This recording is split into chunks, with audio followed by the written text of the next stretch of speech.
Many people have the question when they ask, can I really have the ideal relationship? And the answer is yes, you can have the ideal relationship. But to have the ideal relationship, you need to become the conscious creator and to create consciously. Because we as human beings are creators, and what we do not create consciously, we create unconsciously. And the result of your life is just a result of what you created. And then if you don't like the result of your life, that is usually the parts of your life which you created unconsciously. But if we create consciously, it's much easier to achieve our own dreams and our own visions and our own goals, and because we create from a place from awareness. So therefore, I do believe that one of the most important tools we can have for ourselves and for relationship is the skill of awareness.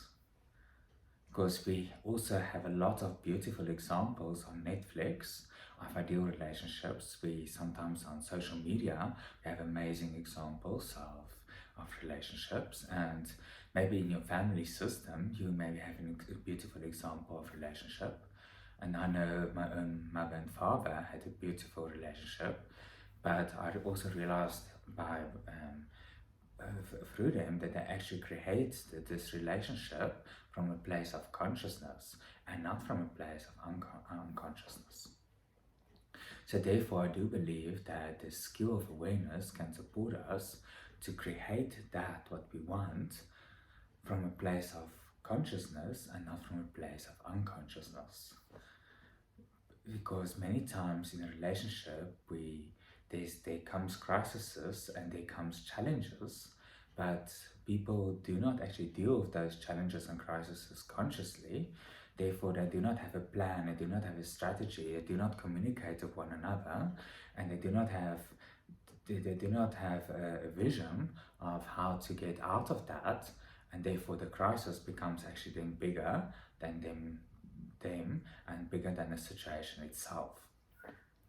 But if we can come from a place of consciousness, we can become aware of what we can do differently and how we can address the crisis differently and how we can support one another in order to get through the crisis, in order for relationship to grow and to become stronger, so that both parties can actually feel that through the crisis they actually can become more.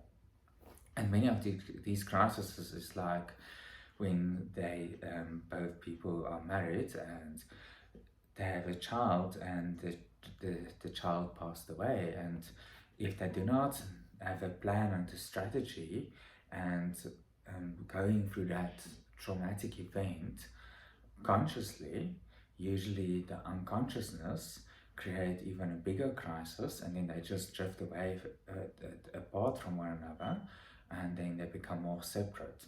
But if they create it consciously, they work together and they meet one another's needs, and then they actually grow and they become more, and then the relationship also grow and they become actually stronger within themselves, but also within the relationship itself as well. So we all have wants and we all have needs, and wants is those things which usually from the head up, it's the want to have a new house, a want for a new job, a want for that McDonald's. So that is all perfectly good, and it's usually easier to explain our wants to our partner. But the real things that need to be explained in a relationship is many times the needs. And the needs is usually the things from the neck down, and it's the need maybe to be loved, the need to be appreciated, the need to be cherished. It's that certain needs of in a partner that which needs to be met by the other partner. And it's important to have the awareness and to have the communication of one another's needs, so that the needs can actually be met, and if the needs are met, then both parties also feel much more fulfilled inside themselves, but inside the relationship, and it also supports them to move through crises on a much easier and more smoothly as well. Where there's a lack of awareness, many times it automatically goes into the lack of communication inside the relationship. And where there's a lack of communication, it usually creates a lot of assumptions. And that's also the place where people start to overanalyze and people start to take things personal, and then things get out of perspective, and it creates usually a disharmony inside a relationship itself. So I'm going to give you a few examples of simple examples of how people create, maybe from how we can create from a place of unawareness, which creates from a place of unconsciousness, or we can create from a place of consciousness and from awareness. So just an example for you are feeling extremely stressed at work, and you're feeling triggered by the stress, but you don't know how to address the stress, so therefore your actions and behavior is completely different, and that usually you share that energy with your partner and with your children, and it usually has then a direct effect on them, and it influences their actions and their behavior. And because you haven't communicated it, it's like this unconscious energy which communicates with one another, and then they can easily take things personal, they can easily feel triggered, and they can easily overanalyze it. And then their actions and behaviors then have an impact on you, which actually irritates you maybe even more. And then that's how we create actually this harmony inside the relationship. I mean, that can create conflict, and it can, it's like, sure, my needs does not feel met in this moment, and then people many times start to question even the relationship, and because they're feeling unfulfilled. But if you could have the same situation, but you come from a place of awareness, you would actually basically come back from work and it's like, sure, I'm feeling triggered. But then instead of doing nothing about it, you will actually like sit with it, and it's like, wow, have the question of what created this trigger. Was this trigger created by someone at work? Was the trigger created by something I listened on the radio? Was it through a situation? Was it from a phone call from my mother? You know, what created this trigger? Because the moment you can understand what created the trigger, you already brought that into awareness, and then it's more conscious. And then to bring it more into awareness and more consciousness, you can actually share that with your partner. And many times when we share something, we really feel like, oh, I'm feeling relieved. And then your partner will automatically handle you differently and will automatically understand where you are consciously, and then can consciously do something to support you, like running a bath for you, or just listen to your story. And many times when we tell our trigger to someone else, they also feel like we include them into our reality. And then many times they can give us a different perspective or different insight, and that different insight and perspective can also support us to handle that situation maybe differently, or to look at it differently. Another example is this lady, she came to me and she said, "Sjoeke, I'm taking it so personal. I'm feeling that my partner is really not into me because he was always late for every date." But with awareness, and when we looked at it with awareness, we realized that actually it's nothing personal, because if you look at his life, currently what he does, he's late for everything. He's late for work, he's late for his meetings, he's late for dinner at his parents. So it is just, it's nothing personal. It's not about her, it's not about relationship. It is just where he is at. But if we unaware and we lack awareness, we can take it extremely personal, and then we can get lost in that, and we can make assumptions, and then we treat someone differently and they don't even know why we actually treat them differently. But with awareness, you can also then have a gift for him as well, where she can basically go and she can share that with him. It's like, wow, I'm noticing this pattern, and I can share how it makes me actually feel, and how I feel it influenced me, because he's also doing that unconsciously, and he does not realize the impact it has on her and her perspective of the relationship itself.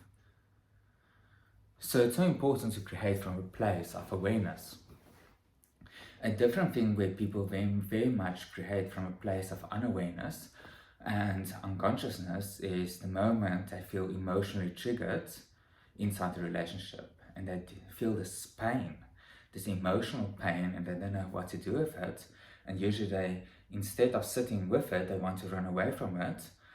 Therefore, they will fight, or they will flee, or they will withdraw and they will withhold their energy, or they will blame and shame or create guilt for the other partner. And many times in these situations like this, a lot of things get said and done from a place of unconsciousness, which creates at the end of the day a lot of resentment and regret. But from a place of awareness, it's like, okay, I'm triggered, and let me just give me some space, let me just really look at what is mine and what is yours, and then to unpack it, and then basically to have a discussion on that. And usually in that we only discuss one thing at a time, only the core matter.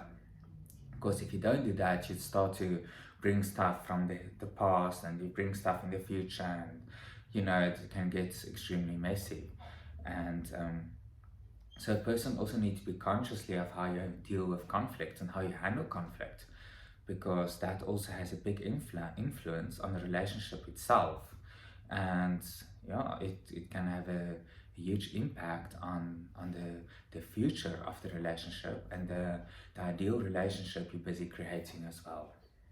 But when we can come from a place of awareness and we start to creating from a place of awareness, then both parties' needs and wants is actually basically met, and then they feel fulfilled, and this one party understand the other party's visions and dreams and goals, and this party also understand the other person's visions and dreams and goals, and both parties is aware of what they want to learn from one another, and how they can support one another to grow, and how they can support one another to reach their own personal dreams, visions and goals, and how they can grow together in order to reach their own ideal vision and goal and dream of their own ideal relationship together.